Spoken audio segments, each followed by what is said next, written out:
Amen.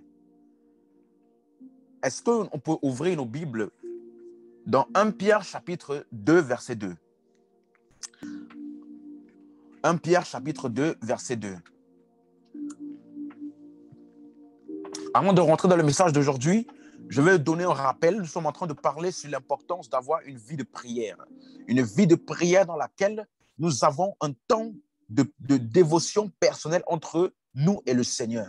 Et dans ce temps-là, on prend le temps de méditer et d'étudier la parole de Dieu, mais également de prier. Nous avons pris le temps, les quelques semaines passées, de parler de la méditation et de l'étude de la parole de Dieu. Et ensuite, nous sommes depuis quelques semaines en train de parler de la prière. Pourquoi c'est important de prier? Pourquoi c'est important d'avoir une vie de prière consistante et régulière? Et nous avons pris le temps d'expliquer que lorsque nous voyons dans les Écritures le mot prière, vous allez vous remarquer qu'à chaque fois, ou alors dans la grande majorité du temps, lorsque la prière est énoncée dans les Écritures, vous allez vous rendre compte que la prière est associée à des expressions ou à des adjectifs qui montrent la consistance et la constance de la prière. Il y a des expressions comme prier sans cesse, des expressions comme prier en tout temps. En tout temps, faites en tout temps par l'esprit de prière et de supplication. Cela montre que la prière n'est pas une option dans la vie d'un chrétien. La prière doit faire partie de ta vie de tous les jours. Si dans ta vie, il n'y a pas la place pour la prière, alors j'aimerais te dire que tu es trop occupé. Il y a un homme de Dieu qui disait, si tu es tellement occupé que tu n'as pas le temps de prier, alors tu es trop occupé. Et si j'aimerais dire à un chrétien ce soir, si dans ta vie, il n'y a pas une place importante pour la prière, alors laisse-moi te dire que ta vie chrétienne sera une vie chrétienne fade, une vie chrétienne de frustration, parce que la prière est le moyen par lequel nous amenons en manifestation toutes les choses que Christ nous a données et a mis en nous.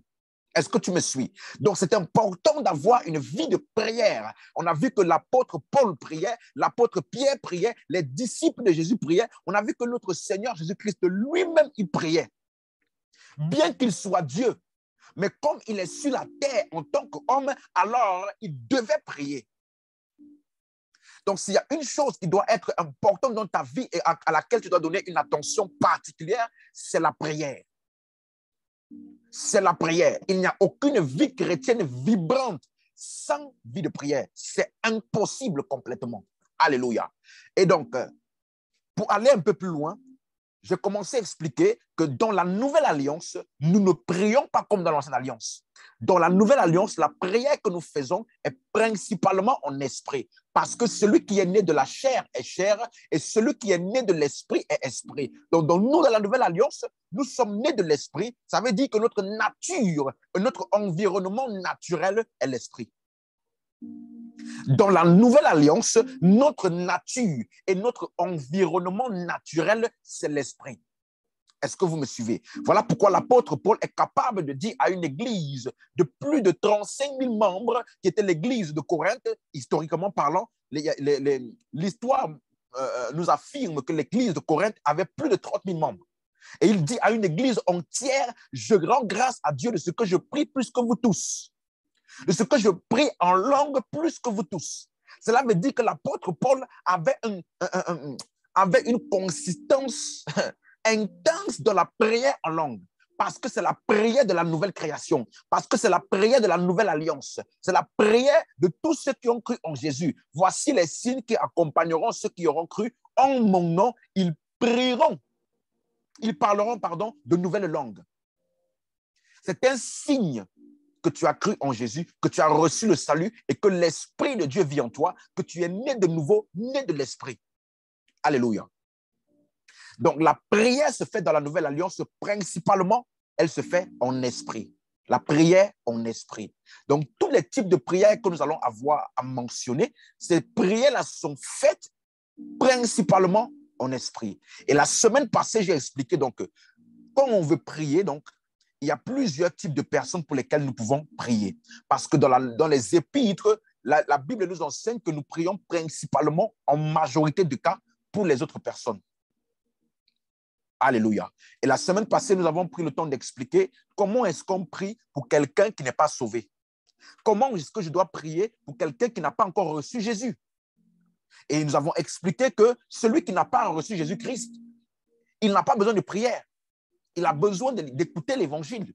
Donc, si nous devons prier pour son salut, nous devons prier le maître de la moisson afin qu'il envoie des ouvriers pour prêcher à cette personne.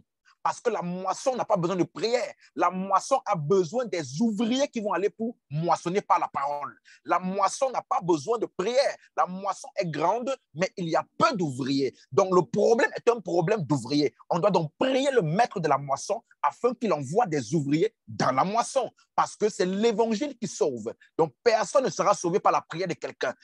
Tout le monde sera sauvé parce qu'il a écouté l'évangile. Toute personne est sauvée parce qu'elle a écouté l'évangile. Et donc, les personnes qui doivent écouter l'évangile, il faut que quelqu'un prêche. Et donc, pour que les gens prêchent, il faut qu'ils soient envoyés. Et voilà pourquoi nous prions donc, afin que le Seigneur puisse se fortifier, capaciter et envoyer des personnes vers les personnes qui doivent être sauvées. Est-ce qu'on me suit? Donc, et deuxièmement, on a prié aussi, on a appris comment prier pour la nation, pour les autorités. On prie pour le salut. On prie pour le salut des autorités également. On a vu plusieurs cas et des exemples dans la Bible des autorités qui ont été sauvées et donc à cause de leur salut, cela a amené la paix. Cela a permis d'avancer les plans et les projets de Dieu. Alléluia. Et donc aujourd'hui, c'est un sujet important. Comment est-ce que nous prions pour les personnes qui sont déjà chrétiens? Comment est-ce que nous prions? Quels sont les sujets de prière? Et si quelqu'un est déjà sauvé, si quelqu'un a déjà reçu Jésus-Christ, quelle est la prière que nous devons faire pour ce type de personnes? Si tu es dans une église locale et que tu sais que tu dois avoir une vie de prière dans laquelle tu pries, non seulement pour que les personnes aux alentours, dans la ville dans laquelle vous trouvez, que la ville soit sauvée à travers de quoi? L'évangile. Donc, vous priez dans ce sens-là. Mais une fois que toi, tu es dans l'église aussi, tu dois aussi prier pour les membres de l'église. Tu dois prier pour tes frères et tes sœurs qui sont déjà sauvés en Christ. Tu dois prier pour toutes les personnes qui sont comme toi, qui sont en Christ. Donc, quelle est la prière principale que nous faisons pour les personnes qui sont en Christ? Laissez-moi vous dire ce soir que c'est important de comprendre parce qu'on ne prie pas au hasard. Les épîtres nous enseignent clairement dans la Nouvelle Alliance comment est-ce que nous devons prier. Est-ce qu'on me suit? Donc, premièrement, 1 Pierre chapitre 2, verset 2. 1 Pierre chapitre 2, verset 2. Est-ce que tout le monde me suit jusqu'ici? 1 Pierre chapitre 2, verset 2. 1 Pierre chapitre 2, le verset 2. La Bible dit, « Désirez comme des enfants nouveau-nés le lait spirituel et pur, afin que par lui vous croissiez. » Vous croissiez, pardon. Dans la version Louis II, il dit « Vous croissiez pour le salut ». Mais l'expression « pour le salut » n'est pas dans l'original. Voilà pourquoi dans la version Martin, il dit « Désirez ardemment comme des enfants nouvellement nés de vous nourrir du lait spirituel et pur, afin que vous croissiez par lui. » Dans 2 Pierre chapitre 3, 2 Pierre chapitre 3, verset 18. 2 Pierre chapitre 3, le verset 18. L'apôtre Pierre, au dernier verset de sa dernière lettre, dernier chapitre, dernier verset, qu'est-ce qu'il dit? « Mais croissez dans la grâce et dans la connaissance de notre Seigneur et Sauveur Jésus-Christ. » Une personne qui est sauvée, pour tout chrétien, la Bible nous enseigne qu'après le salut, la chose la plus importante dans ta vie est de grandir, de croître en Christ, de la croissance spirituelle ou alors la croissance dans la grâce, c'est-à-dire la connaissance du Fils de Dieu, la connaissance de Jésus-Christ, la connaissance de la parole de Dieu concernant toutes les choses que tu as reçues en Christ. En d'autres termes, après ton salut, la chose la plus importante dans ta vie doit être la connaissance. La Bible dit, Dieu veut que tous les hommes soient sauvés et parviennent à la connaissance de la vérité. Donc, après être sauvé, Dieu veut que tu parviennes à la connaissance de la vérité. Parce que tu peux être sauvé, mais vivre comme quelqu'un qui n'est pas sauvé. Tu peux avoir Jésus-Christ à l'intérieur de toi, mais ta vie ressemble à quelqu'un qui n'a pas Jésus-Christ. Tu peux être quelqu'un qui a l'Esprit de Dieu en toi. Ton corps est le temple du Saint-Esprit, mais tu vis comme quelqu'un qui n'a pas l'Esprit de Dieu en lui. Voilà pourquoi l'apôtre Paul était capable de réprimander l'église de Corinthe en leur disant, ne savez-vous pas que votre corps est le temple du Saint-Esprit? En d'autres termes, ces personnes-là, ils vivaient d'une vie dans laquelle tu as l'impression qu'ils ne sont pas conscients que le Saint-Esprit habite en eux. Ne savez-vous pas?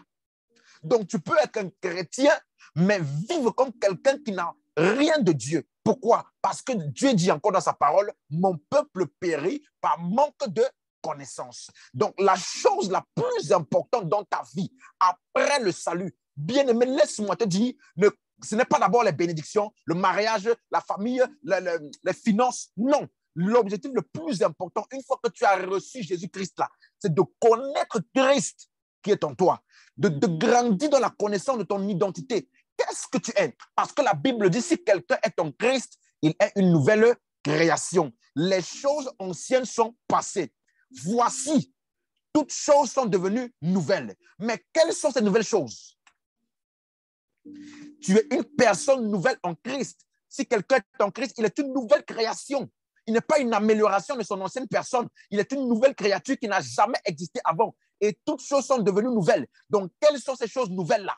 Tu dois t'informer. Tu dois aller dans les Écritures afin de comprendre pleinement tout ce que Christ a mis en toi. Et voilà pourquoi la prière dans la nouvelle création, la prière pour les chrétiens doit être focalisée principalement sur la connaissance.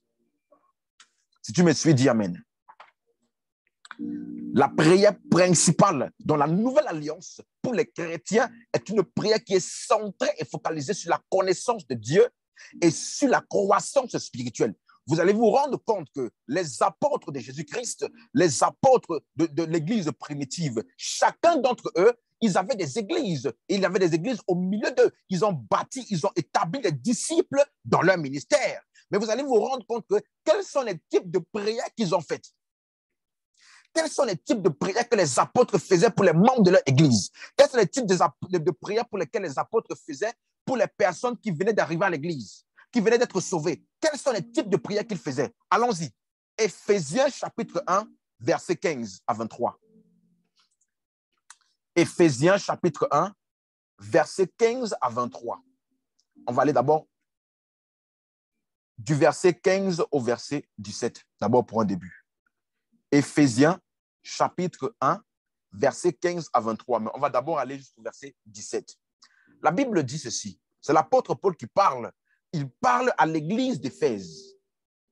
Et il dit, c'est pourquoi moi aussi, ayant entendu parler de votre foi au Seigneur Jésus et de votre charité pour tous les saints, ou alors de votre amour.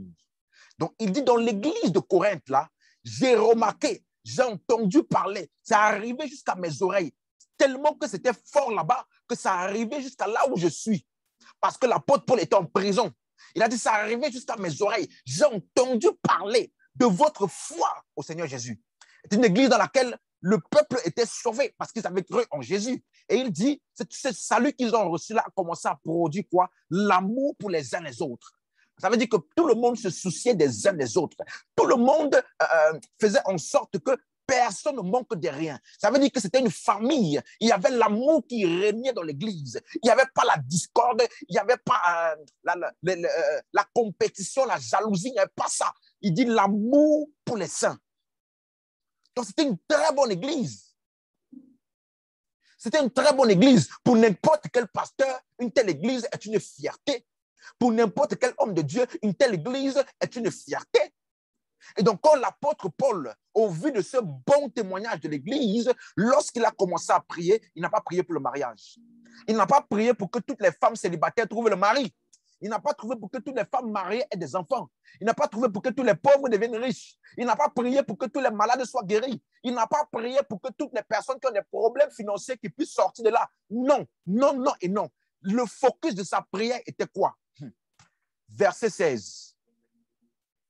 Verset 16. Il dit, je ne cesse de rendre grâce pour vous, faisant mention de vous dans mes prières. Faisant mention de vous dans mes prières. Donc, quel était le sujet de ces prières? Quel était le focus de ces prières? Afin que le Dieu de notre Seigneur Jésus-Christ, le Père de gloire, vous donne un esprit de sagesse et de révélation dans sa connaissance. Alors, si vous lisez ça dans la version seconde 21, il dit, je prie que le Dieu de notre Seigneur Jésus-Christ, le Père de gloire, vous donne un esprit de sagesse et de révélation qui vous le fasse connaître. Il priait pour qu'ils aient la connaissance de Dieu. Pour qu'ils aient un esprit de sagesse et de révélation, pour les amener à une connaissance de Dieu plus profonde. Le mot connaissance ici est le mot grec épignosis. Et ce mot grec est utilisé dans plusieurs épîtres de Paul pour parler d'une connaissance qui est précise, une connaissance qui est exacte, une connaissance qui est parfaite de la révélation. Donc, il priait pour que ces personnes-là, qu'ils soient complètement sûrs et que la connaissance de Christ, la connaissance qu'ils aient de Dieu, soit une connaissance exacte, précise. Est-ce qu'on me suit? Donc, l'apôtre Paul, en priant pour l'Église, même si c'était une très bonne Église, il priait pour la connaissance. Il priait pour la connaissance. Il dit, je prie pour que vous puissiez avoir un esprit de sagesse et de révélation dans la connaissance de Dieu. Et regardez le verset 18. Verset 18. On va lire ça dans deux versions. Version Louis II et la version Martin. Verset 18, qu'est-ce qu'il dit?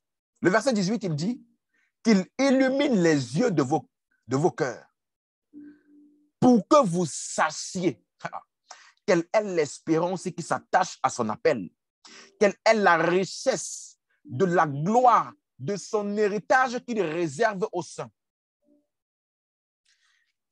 Dans la version Martin, il dit qu'il illumine les yeux de votre entendement afin que vous sachiez quelle est l'espérance de sa vocation et quelles sont les richesses de la gloire de son héritage dans les saints. Dans les saints. Ça veut dire que quand vous regardez dans l'original, le mot cœur, les yeux de votre cœur, le mot cœur là veut dire entendement ou intelligence. Donc, il prie afin que vous puissiez, votre intelligence ou alors votre cœur, ce que vous avez comme connaissance et perception intérieure, que cela soit illuminé. Voilà pourquoi il a utilisé le mot sachier. Ce mot sachier en grec veut dire aido. Aido. E-I-D-O. Ça veut dire voir clairement après que la lumière a été allumée. Ça veut dire qu'il y a des chrétiens qui sont chrétiens, mais l'image intérieure, la connaissance qu'ils ont de l'intérieur, la perception qu'ils ont de la vie, la perception qu'ils ont d'eux-mêmes, la perception qu'ils ont de Dieu, la perception qu'ils ont des circonstances, la perception qu'ils ont vis-à-vis d'eux-mêmes. Cette perception-là, elle est floue. Elle est floue. Regardez comment il utilise ce mot aido. Dans Matthieu chapitre 5, verset 16. Matthieu chapitre 5, verset 16. Matthieu chapitre 5, verset 16. Il dit que votre lumière luise, qu'elle jaillisse, qu'elle luise, qu'elle brille devant les hommes afin qu'ils voient, aido, afin qu'ils voient vos bonnes œuvres et qu'ils glorifient votre Père. Donc, pour que tu puisses voir la gloire du Père, il faut que la lumière vienne à t'éclairer afin que tu puisses voir clairement. En d'autres termes, la gloire de Dieu dans ta vie est manifestée en fonction du niveau de clarté de ton entendement vis-à-vis de ce que tu as reçu en Christ. Est-ce que tu comprends tout ce que tu as reçu en Christ? Parce qu'il dit, il faut que tu saches quelle est la glorieuse richesse de l'héritage dans les saints. Bien-aimé, je vais te dire un truc. Il y a un glorieux héritage qui est en toi. Christ en toi, là, est la plénitude de Dieu. Tu es chargé de Dieu lui-même. Tu es rempli de Dieu lui-même. Mais est-ce que tu en es conscient? Est-ce que tu as pris le temps de découvrir toutes les choses que tu as reçues en Christ? Parce que la manière dont tu vas vivre et la gloire de Dieu manifestée par ta vie dépendra de à quel point tu comprends ces choses-là. L'apôtre Paul, il priait. Il dit, je prie afin que l'héritage qu'ils ont reçu en Christ et qui est en eux, qu'ils puissent le savoir, qu'ils puissent le voir clairement, parce que leur cœur a été illuminé, parce que leur entendement a été illuminé. Regardez le contenu de la prière de Paul pour les chrétiens. Regardez le contenu de la prière de Paul pour des personnes qui étaient déjà en Christ. Il prie afin qu'ils puissent saisir pleinement la connaissance de toutes les choses qui sont en eux. Qu'ils puissent saisir pleinement la compréhension de leur identité en Christ et de tout ce qui est en eux. Parce que, bien-aimé, laisse-moi te dire que plus tu sais ce qui est en toi, alors tu sauras ce dont tu es capable de faire. Alléluia. Et le verset 19, il va encore plus loin en parlant de l'héritage.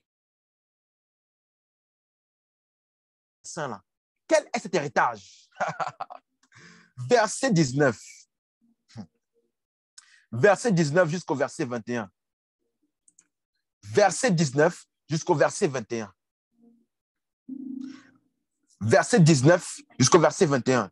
Il dit, donc l'héritage qu'il y a dans les saints là, quel est envers nous qui croyons l'infinie grandeur de sa puissance qui se manifeste avec efficacité par la vertu de sa force.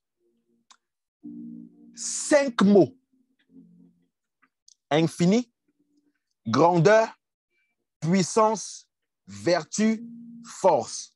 Ces 5 mots grecs, les théologiens ou alors les érudits de la Bible, ils expliquent que le verset 19 est le verset qui contient le plus grand nombre de mots qui constituent la puissance qui est contenu dans un seul verset. Le mot puissance, là, ils disent c'est le verset dans lequel la puissance de Dieu est la plus condensée. Infini veut dire extrêmement grand. C'est le mot grec mégatos qui parle du fait que lorsque tu veux, c'est comme si tu veux bombarder une fourmi. Mais pour bombarder la fourmi, là, tu prends un bulldozer. Tu prends un char de guerre pour bombarder une fourmi. Hein. À quel point la puissance, là, elle est immense. Donc, plus tu es chrétien, toi en tant que chrétien, tu dois être conscient de la puissance de Dieu qui est en toi. Parce que quand tu prends conscience de ça, tu verras que tes problèmes là, ils ne sont rien devant ce que tu contiens. Voilà pourquoi l'apôtre Jean, je comprends pourquoi il dit plus fort est celui qui est en moi que celui qui est dans le monde. Parce qu'il dit que la puissance qui est en lui là, c'est une puissance infinie. Ça veut dire qu'il n'y a rien qui est sur la terre qui a la capacité de se placer devant toi. Bien-aimé, je peux te dire avec une assurance totale que ce qui est en toi est infiniment plus grand que le problème qui est en face de toi. Tu n'as pas dit Amen. Tu n'as pas dit Amen comme il faut. Ce qui est en toi, la puissance de Dieu qui est en toi, infinie, grande, infinie grandeur de sa puissance. Et il ajoute quelque chose. Il dit, elle se manifeste avec efficacité par la vertu de sa force. Est-ce que tu comprends le mot efficace? Le mot efficace veut dire ça produit des résultats. Ça veut dire que cette puissance-là, dès qu'elle entre en jeu dans une circonstance, il n'y a pas d'autre résultat possible que d'avoir ta victoire. C'est une puissance qui est efficace. Quand on parle d'efficace, ça veut dire que ça produit les résultats qu'on attend. Ça produit les résultats qui sont attendus. Elle est efficace. Quand elle entre, quel que soit à quoi la chose ressemble. Et le mot puissance est le mot grec dunamis. Dunamis. C'est de ce mot-là que les gens ont tiré la dynamite. La dynamite, elle explose. Même si la maison, elle a quelle taille? Si tu mets assez de dynamite, la maison va être complètement explosée. Or, le mot dunamis dans ce contexte ici, ça explose pour réarranger. Ça explose pour réarranger. Ça veut dire que quand la puissance de Dieu entre dans ta situation, peu importe à quoi ça ressemble, la puissance là va exploser tout pour réarranger ça. Est-ce que quelqu'un me suit? Est-ce que quelqu'un me suit? La puissance de Dieu, elle réarrange les circonstances. Elle réarrange les circonstances, quel que soit à quoi ça ressemble. Mais l'apôtre Paul, il dit, beaucoup de chrétiens ne sont pas conscients de ça. Ils n'ont pas ça dans leur entendement. Ils voient la situation de la vie, ils vivent leur vie comme s'ils étaient vides, comme si Dieu n'était pas en eux. Et l'apôtre Paul, il prie donc pour ces chrétiens. Bien-aimé, je veux te dire quelque chose. Si je prie pour que tu grandis en connaissance, je suis en train de prier pour ton mariage, je suis en train de prier pour ta santé, je suis en train de prier pour tes finances, je suis en train de prier pour toutes ces choses-là. Parce que la gloire et la grâce de Dieu va se manifester en fonction de la connaissance que tu as. Voilà pourquoi je te dis que l'apôtre Paul ici, il a centralisé sa prière sur la connaissance de ce qui est en toi. Si tu savais ce qui était en toi, si tu avais conscience de tout ce que Dieu a déposé en toi.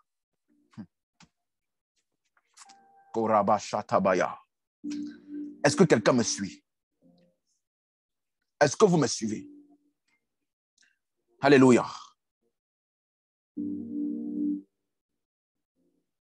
L'apôtre Paul, il prie. Il dit, je prie, je vois leur foi et je vois leur amour.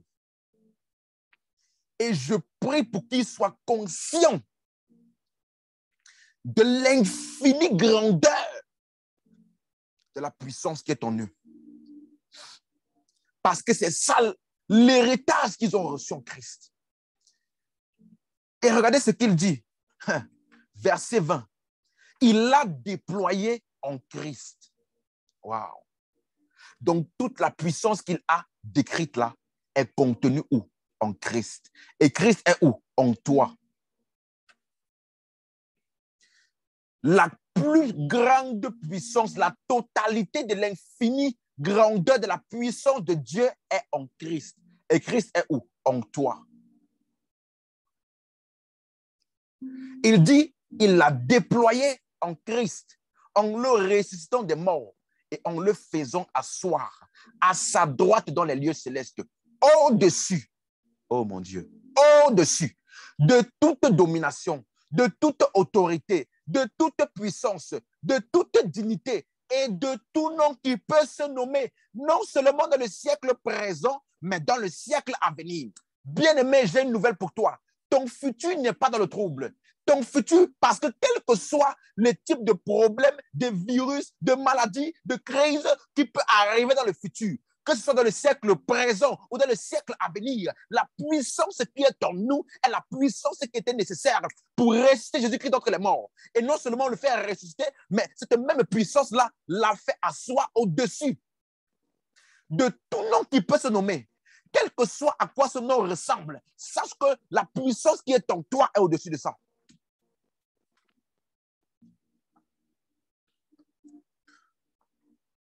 Est-ce que quelqu'un me suit? Dans le siècle présent et dans le siècle à venir, la puissance là, elle ne peut jamais être épuisée. Oh, alléluia. Donc, quel que soit ce qui peut venir en face. Que ce soit maintenant, dans 10 ans, dans 50 ans, je suis assez chargé pour non seulement régler ça, mais en sortir victorieux parce que je suis au-dessus. Mais tu dois être conscient de ça. L'apôtre Paul y prie. Voilà le sujet de la prière de l'apôtre Paul. Il dit, nous prions.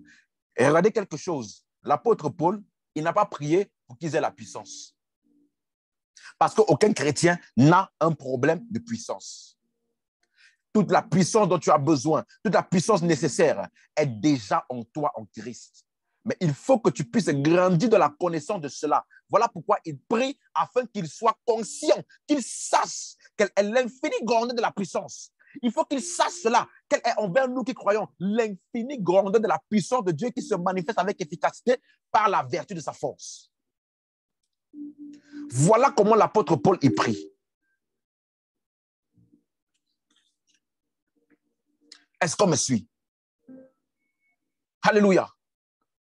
Cette puissance-là, si tu es conscient et tu comprends comment ça fonctionne, je peux te dire, il n'y a rien sur la terre qui peut t'arrêter. Donc, quand je prie pour un chrétien, quand je prie pour quelqu'un, si quelqu'un qui est déjà sauvé là, le focus de ma prière est qu'il puisse grandir dans la connaissance de ce que Christ a fait pour lui et de ce que Christ est en lui et de toute la puissance qui est en lui. Deuxième, Éphésiens toujours, chapitre 3, versets 14 à 20. On va voir. Éphésiens chapitre 3, versets 14 à 20. L'apôtre Paul prie ainsi. Il dit, à cause de cela, je fléchis les genoux devant le Père, duquel tire son nom toute famille dans les cieux et sur la terre, afin qu'il vous donne, selon la richesse de sa gloire, d'être puissamment fortifié par son esprit dans l'homme intérieur. L'apôtre Paul prie pour que les chrétiens du peuple d'Éphèse, qu'ils soient fortifiés dans leur homme intérieur. Parce que la vie et les combats et les situations et les choses que tu affronteras dans ta vie, la puissance ou la force dont tu as besoin n'est pas la force de tes muscles. La force dont tu as besoin est la force de l'homme intérieur. Parce que lorsque la dépression, le découragement, les persécutions et toutes ces choses-là viennent vers toi, lorsque le diable amène ses ruses, il va attaquer ton homme intérieur. Il va faire en sorte que tu puisses être découragé, que tu puisses te relâcher. Mais l'apôtre Paul prie afin que l'endroit où tu dois être fortifié, là, c'est où? Puissamment, là, c'est où? Dans ton homme intérieur. Que tu sois fortifié puissamment par son esprit dans l'homme intérieur. Si vous avez un cahier, notez ces prières-là. Parce que moi, je l'ai pris pour les membres de l'Église, je l'ai pris aussi pour moi-même. Et je te donne un défi. Les versets que je vais citer aujourd'hui, fais ça, tu pries ça tous les jours pour toi. Tu vas te rendre compte à quel point ton niveau de compréhension de Christ et ta manière de vivre va totalement changer. Parce que si ton entendement est illuminé par Christ, laisse-moi te dire, ta vie va ressembler à Christ. Ta vie ne peut ressembler à rien d'autre que ce que tu es constamment conscient. Donc, dans Éphésiens, il dit, je prie qu'il vous donne selon la richesse de sa gloire d'être puissamment fortifié par son esprit dans l'homme intérieur. Au verset 17, il dit, en sorte que Christ habite dans vos cœurs par la foi. Le mot habiter ici est un mot grec qui veut dire s'établir. S'établir, ça veut dire que Christ domine en toi. Il domine sur tes pensées, il domine sur tes paroles. Et il dit, afin qu'en étant enraciné et fondé dans l'amour, vous puissiez comprendre avec tous les saints. Ça veut dire qu'il y a des choses que tu ne peux pas comprendre si tu restes toi seul. Il y a des choses que tu vas comprendre, arriver à saisir quelque chose, parce que le mot comprendre veut dire katalambano. Ça veut dire que tu saisis quelque chose, tu l'as saisi complètement de telle sorte que ça devient ta propriété. En fait, tu as complètement saisi cette réalité-là. Et il dit donc qu'il y a des choses là. C'est pourquoi il est en train de prier là. Tu vas comprendre ça quand tu es en relation avec les saints. Il dit que vous puissiez comprendre avec les saints quelle est la largeur, la longueur, la profondeur, la hauteur et connaître l'amour de Christ qui surpasse toute connaissance, en sorte que vous soyez remplis jusqu'à la plénitude de Dieu. Lorsqu'il parle de plénitude de Dieu, ça veut dire la totalité. Quand on parle de plénitude, ça veut dire rempli jusqu'à ce que ça déborde. Donc, en fait, il parle du fait qu'il faut que toi, là, ta vie, reflète pleinement Christ dans ton caractère. Et voilà pourquoi il parle de quoi? Il faut que tu connaisses l'amour de Christ. Laisse-moi te dire, la longueur, la largeur, la hauteur, la profondeur de l'amour de Christ, là, tu ne peux connaître ça pleinement que lorsque tu es en relation avec les saints. Parce qu'il faut que des saints puissent te faire des choses qui vont te gêner. Des choses qui vont mettre à l'épreuve le fruit de l'esprit qui est déjà en toi. Et que par cela, parce que tu es conscient de Christ qui est en toi, tu vas apprendre la patience, tu vas apprendre la douceur, tu vas apprendre la paix, tu vas apprendre la bonté avec les saints. Avec les saints. Donc l'apôtre Paul, il prie afin que la connaissance et la conscience de l'amour de Christ, dans toutes ces dimensions, que les chrétiens soient conscients de ça, afin que dans leur interaction avec les saints, ce soit selon l'amour. Est-ce que vous me suivez? Il priait donc pour qu'ils aient la connaissance de l'amour. Dans Éphésiens 1, il a prié pour qu'ils aient la connaissance de la puissance. Dans Éphésiens 3, il prie pour qu'ils aient la connaissance de l'amour de Christ. Parce que la puissance, oui, mais l'amour de Christ aussi. Parce que tu dois être rempli de la plénitude de Dieu. Ça veut dire que tout ce que Dieu est là est pleinement manifesté par toi. Est-ce que tu me suis? Est-ce qu'il a prié pour le mariage ici? Mais si tu es conscient et tu comprends l'amour de Christ, ton mariage va fonctionner. Je peux te garantir. Si tu as compris pleinement la profondeur, la hauteur, la largeur de l'amour de Christ, on n'a pas besoin de prier pour ton mariage. Ton mariage va fonctionner parce que tu vas fonctionner dans ton mariage avec la connaissance de l'amour de Christ. Et le verset 20, il dit, « Or, à celui qui peut faire par la puissance qui agit en nous, infiniment au-delà de ce que nous pouvons, nous demandons ou pensons. » Il appuie également le fait que la puissance qui agit, elle est où? En nous. Est-ce que vous voyez le sujet de la prière de l'apôtre Paul? Est-ce que vous voyez ce sur quoi il a mis l'emphase? Est-ce que vous voyez ce sur quoi il a attiré l'attention de ses prières? Et je vais rappeler encore ici que ici, c'est simplement le résumé de ce qu'il prie en langue. C'est seulement l'interprétation de ce qu'il prie en esprit lorsqu'il prie pour les chrétiens. Parce que la prière est faite en esprit.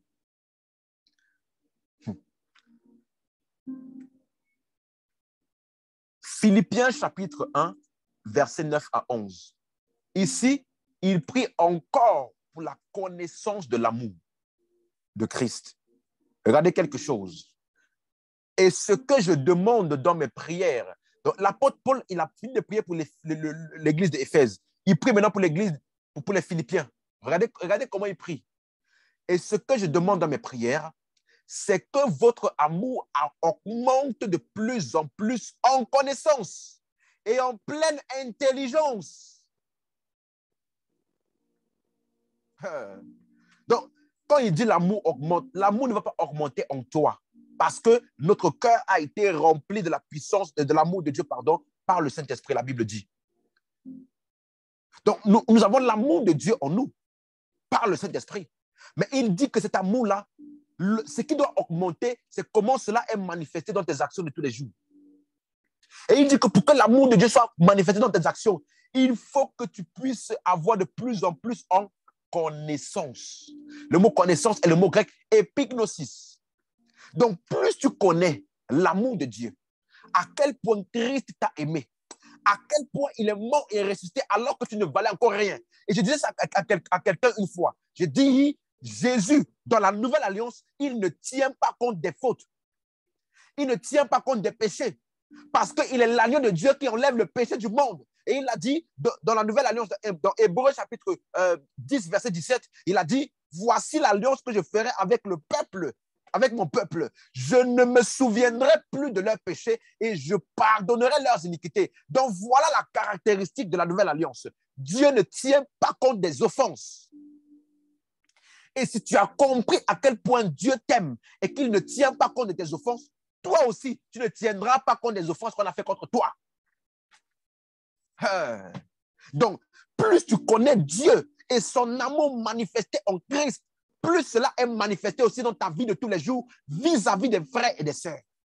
Donne-moi un bon amen. Est-ce que tu me suis? Donc, il prie, verset 9, que votre amour augmente de plus en plus en connaissance. Alléluia. En connaissance et en pleine intelligence. Donc, ça veut dire qu'il y a une intelligence requise pour manifester pleinement l'amour de Dieu. Oui, oui, oui, tu dois avoir ton intelligence, c'est-à-dire ta compréhension vis-à-vis de l'œuvre de Christ. Comment est-ce qu'un Dieu Quelqu'un qui dit qu'il est tout puissant et il veut sauver la création. Pour sauver la création, ce que la Bible appelle la puissance de Dieu, ce que la Bible appelle la prédication de la croix, qui est une folie pour ceux qui périssent, mais pour nous qui croyons là, c'est la puissance de Dieu. Et qu'est-ce qu'il appelait la puissance de Dieu? Il appelait ça Christ crucifié.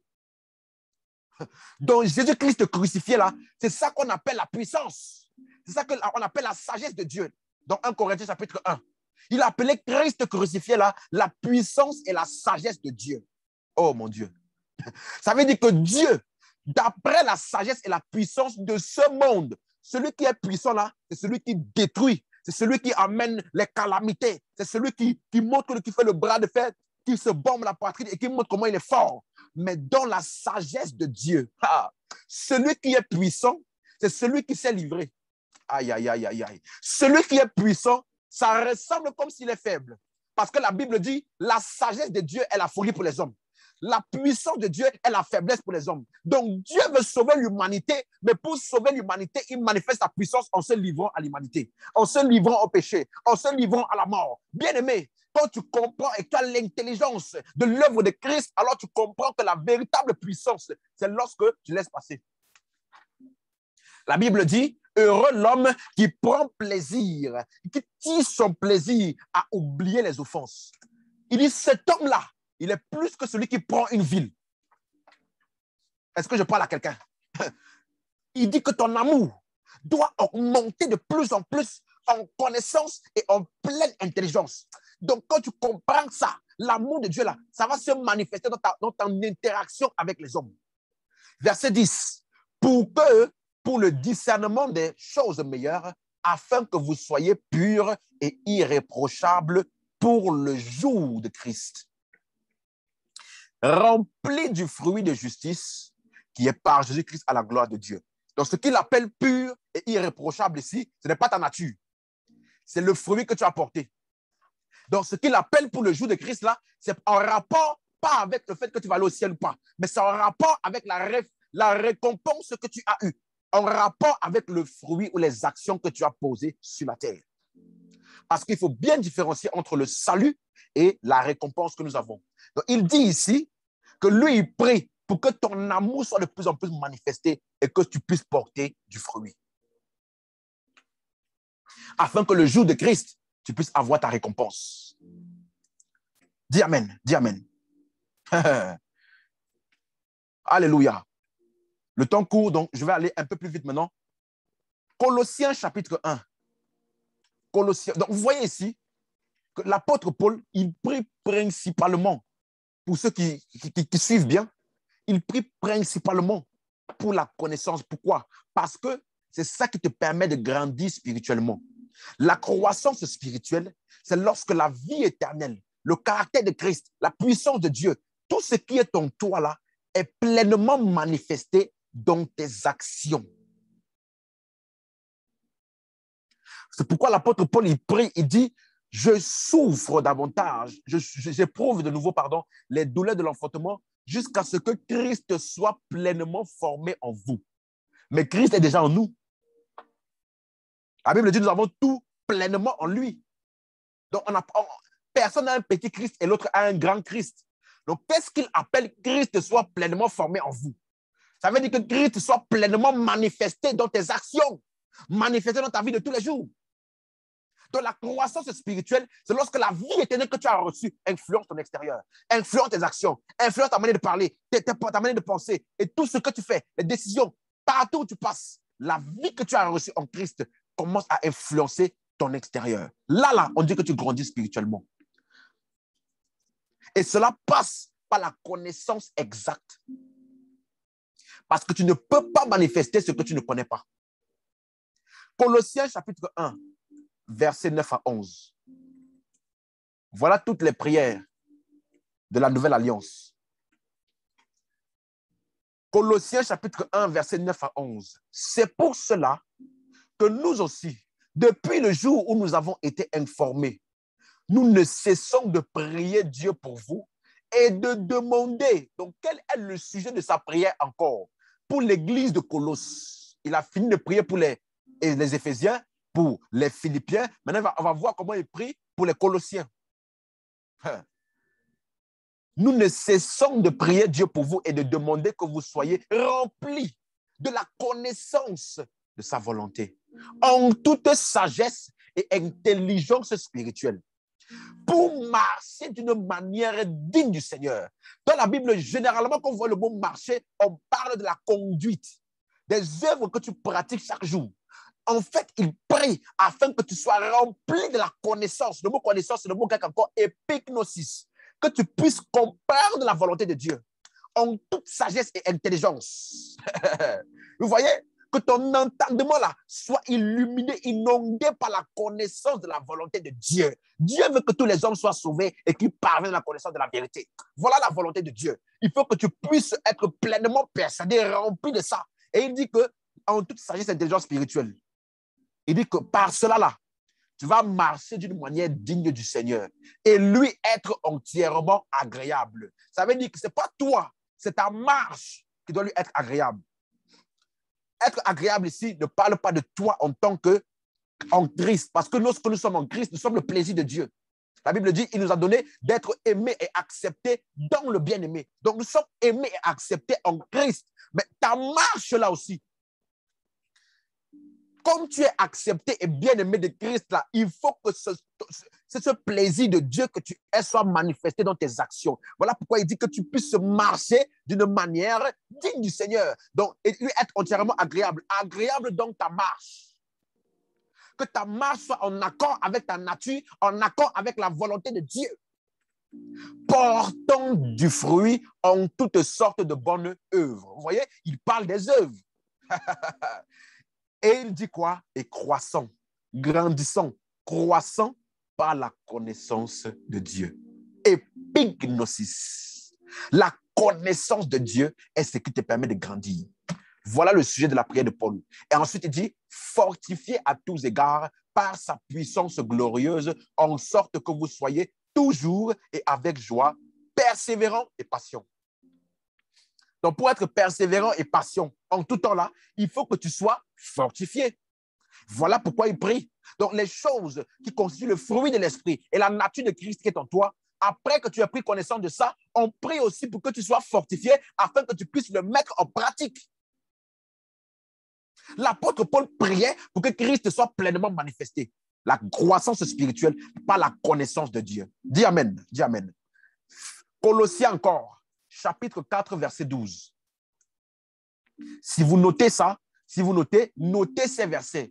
Et si vous priez de cette manière-là, régulièrement, vous allez voir comment vous allez grandir à une vitesse tellement terrible. Colossiens chapitre 4, verset 12. Épaphras, qui est des vôtres, vous salue. Serviteur de Jésus-Christ, il ne cesse de combattre pour vous dans ses prières. Donc, Épaphras, qui est le pasteur de l'église de Colosse, il prie pour l'église de Colosse. Et il dit quoi? Afin que, parfait et pleinement persuadé, vous persistiez dans une entière soumission à la volonté de Dieu. Le mot parfait veut dire téléos, qui veut dire quelqu'un qui est complet, qui ne manque de rien. Donc, ça veut dire que en toi, là, dans ta compréhension et ta connaissance de Christ, il ne te manque rien. Ça veut dire que tu as pleinement compris et tu es arrivé à une manifestation totale et pleine. En fait, le mot parfait est utilisé à chaque fois pour parler de celui qui a grandi spirituellement, celui qui a atteint la stature parfaite de Christ, celui qui l'apôtre Paul appelle ça à l'état d'homme fait, la mesure de la stature parfaite de Christ. Alléluia. Et il dit donc, il prie afin que vous soyez parfaits et pleinement persuadé. Le mot pleinement veut dire pléro, qui veut dire rempli jusqu'à sa déborde. Ça veut dire que tu es tellement persuadé et ancré en Christ que quel que soit ce qui arrive, tu vas toujours persister dans une entière soumission à la volonté de Dieu. Il prie pour la croissance spirituelle. Il prie pour la croissance spirituelle. Il prie pour quoi? Pour qu'ils grandissent en connaissance et qu'ils aient quoi? La croissance spirituelle. Parfait et pleinement persuadé, afin qu'ils puissent persister dans une entière soumission à la volonté de Dieu. Voilà comment le pasteur, il combattait dans ses prières pour les membres de son église. Et voilà comment le pasteur, il priait pour l'église de Corinthe, de Colosse. Alléluia. Et deux derniers versets. Philémon, chapitre 1, versets 4 à 6. Philémon, chapitre 1, versets 4 à 6. Je rends continuellement grâce à mon Dieu, faisant mention de toi dans mes prières, parce que je suis informé de la foi que tu as au Seigneur Jésus et de ta charité pour tous les saints. Vous allez vous rendre compte que quand vous lisez vraiment les épîtres, à chaque fois, quand il dit « Je me suis rendu compte de la foi au Seigneur Jésus-Christ », après, il parle toujours de l'amour pour les saints. Parce que si tu es vraiment sauvé, si tu as Christ en toi, alors tu es conscient que les frères et les sœurs, vous faites partie du même corps. Et par conséquence, l'amour le salut que tu as reçu commence à se manifester par l'amour que tu as pour les frères et les sœurs. Si vous lisez Philippiens chapitre 1, verset 4, vous allez voir ça. Colossiens chapitre 1, verset 4, vous allez voir ça. Dans Éphésiens 1, verset 14, on a vu ça aussi. Donc, à chaque fois, dès qu'il parle de la foi en Jésus, la foi en Jésus a produit quoi? L'amour pour les saints. Et il dit donc, verset 5, parce que je suis informé de la foi que tu as au Seigneur Jésus et de ta charité pour tous les saints, je lui demande. Donc, qu'est-ce que l'apôtre Paul priait pour son fils spirituel, Philémon? Je lui demande que ta participation à la foi soit efficace.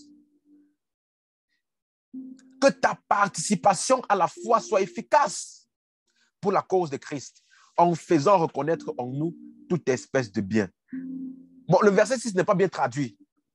Parce que quand tu lis comme ça, tu ne vas pas savoir de quoi il parle. Mais dans la version King James Version, qui est la version anglaise, il dit ceci. Pour que la communication de ta foi devienne efficace par la reconnaissance de toute bonne chose qui est en toi, en Christ. Il est en train de dire qu'aucun chrétien n'a un problème de foi. C'est ce qu'il dit. Il dit que la communication de ta foi va devenir efficace. En d'autres termes, la foi que tu as reçue par l'évangile et par laquelle tu as été sauvé là, cette foi-là, elle va commencer à produire des résultats dans ta vie. Elle va commencer à être efficace par la reconnaissance. Le mot reconnaissance est le mot grec epignosis. Oh mon Dieu.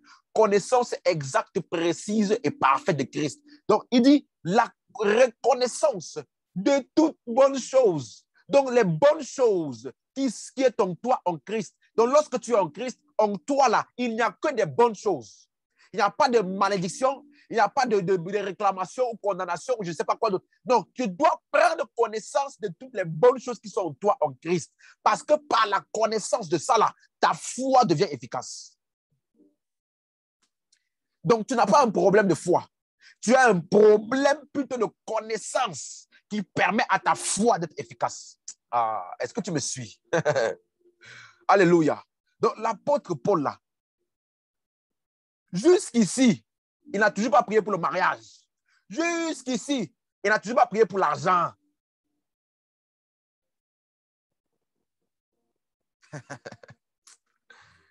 Écoute-moi, l'apôtre Paul est en train de dire que ta foi et ta vie, ou alors ta vie chrétienne, là, elle va devenir efficace à mesure que tu prends connaissance, une compréhension précise et exacte de ce que tu es devenu en Christ et de tout ce qui est en toi. C'est en rapport avec la même prière qu'il a fait pour l'église d'Éphèse, en disant qu'il faut que tu prennes conscience que tu as un héritage en toi, qui est quoi? L'infinie grandeur de sa puissance. Donc, je comprends comment les apôtres, quand ils disent plus fort, ils disent, bien-aimés, même s'il y a des faux prophètes là, soyez conscients, mes petits enfants, que vous les avez déjà vaincus. Pourquoi? Parce que plus grand ou alors plus fort est celui qui est en nous que ce qui est dans le monde. Ça veut dire qu'eux là, ils avaient une conscience continuelle et précise de celui qui était en eux et de ce qu'il était capable de faire. Donc, tout ce qui ne peut pas arrêter Dieu ne peut pas m'arrêter. Mais seulement si je suis conscient de ça.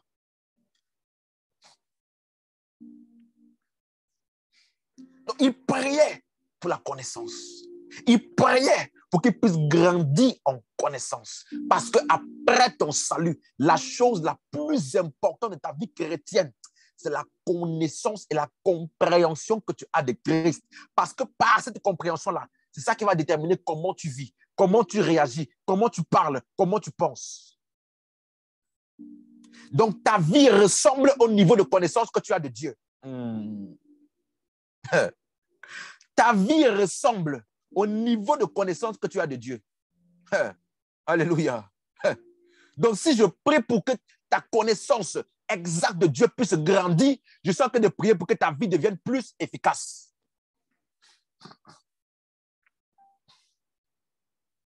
Alléluia. Hébreux 13, versets 20 à 21. Hébreux 13, versets 20 à 21. Que le Dieu de paix, qui a ramené d'entre les morts le grand pasteur des brebis par le sang de l'alliance, d'une alliance éternelle, notre Seigneur Jésus, vous rende capable. Hey, je prie pour qu'il vous rende capable de toute bonne œuvre. De toute bonne œuvre pour l'accomplissement de sa volonté. Donc, il prie pour que la volonté de Dieu soit visible dans tes œuvres. Que ta vie actuelle ne soit pas une vie vide, dans laquelle tu vis pour le travail, pour le mariage, pour cela. Il y a beaucoup de chrétiens qui ne sont pas conscients, qui sont sur la terre pour accomplir la volonté de Dieu. Ils ne sont pas conscients que leur vie sur la terre là n'est pas au hasard. La Bible dit que nous avons été créés en Christ pour de bonnes œuvres que Dieu a préparées d'avance afin que nous puissions les pratiquer. Ça veut dire qu'il y a des œuvres bonnes que Dieu a préparées déjà d'avance pour que tu puisses pratiquer ça sur la terre. Donc, si tu vis ta vie sans avoir conscience de ça, sans comprendre le plan de Dieu pour ta vie, alors tu es en train de rater ta vie sur la terre. Voilà pourquoi l'apôtre Paul il prie que Dieu vous rende capable de toute bonne œuvre pour l'accomplissement de sa volonté. Alléluia. Et dans Éphésiens 6, verset 18, Éphésiens 6, 18, dernier verset. Faites en tout temps, par l'Esprit, toutes sortes de prières et de supplications. Veillez à cela. Tout ce que j'ai cité là, tu dois veiller à cela. Et tu dois prier dans ce sens-là en tout temps. Veillez à cela avec une entière persévérance.